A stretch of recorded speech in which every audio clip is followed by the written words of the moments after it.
Fl-aħħar 3 snin ta' sfidi internazzjonali bla preċedent, il-familji Maltin u Għawċin ifrankaw ma' 800 miljun euro grazzi għal politika ta' stabilità mħadna mill-gvern immexxi mill-Prim Ministru Robert Abela.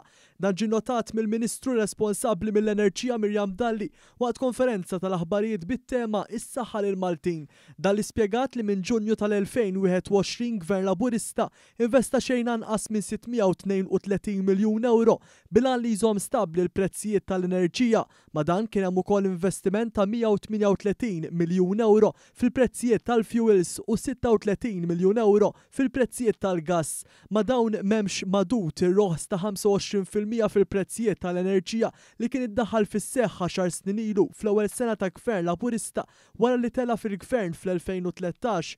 Hawnhekk Dr. Dalli sostniet id-differenza bejn il-Partit Laburista u l-Partit Nazzjonalista. U d-differenza hija ċara.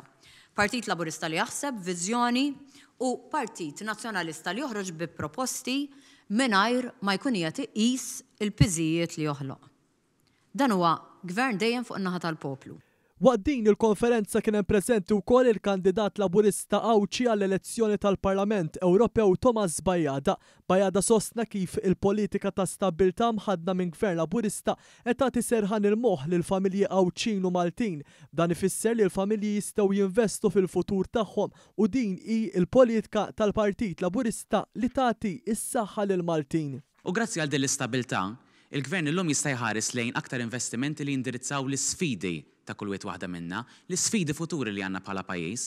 Dan sabiex nibnu futur dejjem aktar b'saħħtu li jagħti s-saħħa lil Maltin u l-Għawċin. Ħalli bekk inkunu sew nħarsu l-qudiem b'ottimiżmu u b'tama.